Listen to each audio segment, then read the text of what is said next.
Welcome back to How Did You Get Here, a career podcast. I'm your host, Katie Pellerin, School Liaison with Nova Scotia Works Career Connections.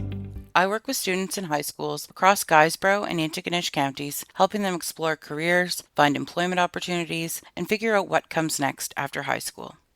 One thing I've noticed from working with students is how much pressure they feel to have their future figured out. It often feels like everyone is asking, what are you going to do after high school? That's a lot of pressure when you're still trying to figure out who you are. This podcast is a place where we can have honest conversations with people about how they got where they are today, because most career paths are a lot less straightforward than students think. For today's episode, you're stuck with me again. While I'm lining up more interviews, I wanted to take some time to do a little check-in with students, because we're right in the middle of summer, and this time of year can feel very different depending on where you're at. Some of you are working your first summer job. Some of you are still looking for work. Some of you are getting ready to head off to college or university. And some of you are getting ready to start high school in September. Wherever you are right now, this is your reminder that you're probably learning and growing more than you even realize, even if it doesn't feel like that right now. So, where are you at right now? One of the things I hear from students all the time is this feeling that they should already have everything figured out. They hear other people talking confidently about their future and they start wondering, am I behind? Should I know what I want to do already? Am I making the right choices? And I think it's important to talk about this because the truth is, there's no single timeline for figuring out your future. I have talked with people throughout my career who are successful and happy in their work, and almost none of them followed a perfectly straight path. Path is rarely as simple as choosing a career and following that one plan forever.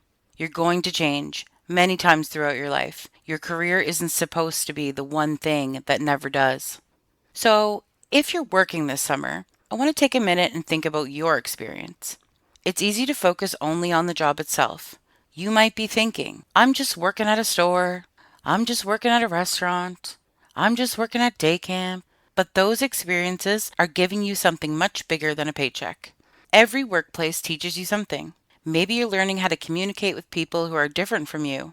Maybe you're learning how to handle pressure when things get busy. Maybe you're learning what kind of work environment you enjoy or don't. And honestly, learning what you don't enjoy can be just as valuable as discovering what you do. One thing I encourage students to do is stop thinking about the job title and start thinking about the skills you're developing, because those skills are going to follow you into your next job, into your education, and your future career.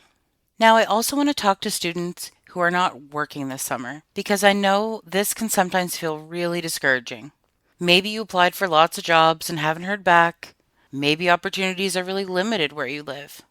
Are you finding that you're comparing yourself to friends who seem like they have everything figured out? Well, I want to acknowledge that finding employment, especially your first job, is not always easy. But let's keep this in mind. A job is only one way to gain experience. It's not the only way. The experiences you have outside of paid employment can also help you learn and grow. It could be things like helping your family with tasks around the house, volunteering in your community, teaching yourself something new. Those experiences really matter. The goal is not just to fill your summer with something that looks good on a resume. The goal is to continue learning about yourself and building skills that will help you in the future. I know it can feel discouraging not making money and having the freedom that comes along with it, but try to make the most of it and keep applying and looking for work. For those of you preparing to leave home for college, university, or another program this fall, this is a big moment. It's exciting, but it can also bring a lot of uncertainty. You might be excited about your next step, but you might also have questions. What if I pick the wrong program? What if I don't like it? What if I struggle? Those are completely normal thoughts. Something I want you to remember is that choosing a program does not mean you're locking yourself into one future forever. You are making a decision based on what you know right now. And as you learn more about yourself and gain new experiences, your path may change. Did you know that 1/3 of Canadian university students change their program or major at least once during their undergraduate studies? And a significant portion of those changes occurred during or after the first year. So the goal is not to have every answer before you start. The goal is to stay curious and be willing to make changes if the path you're on doesn't feel right for you. It's really hard to know until you get started. So if at Christmas you're thinking about making a change, embrace it. It means you're learning about yourself and growing as a human.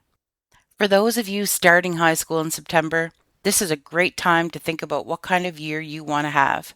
Not just academically. Think about what experiences you want to have. What conversations do you want to have? What skills do you want to strengthen? What opportunities do you want to try?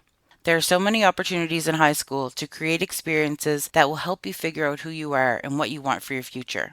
Join the club or the sports team. And please, please, please, please use all the resources that you have at your disposal in school and in the community. Things like school counselors, Schools Plus, learning support teachers, youth mental health and addictions outreach, public health services, just to name a few. And of course, my services, for example. I have many different tools I use to help students get to know themselves better, to figure out what things really interest them and what they're already good at. I'm always happy to listen if you want to talk through an idea, explore your options, or just get some thoughts out of your head.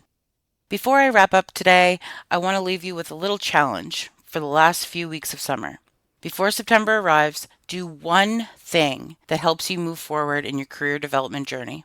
Because taking small steps helps you learn more about yourself. And that's the key ingredient in all of this.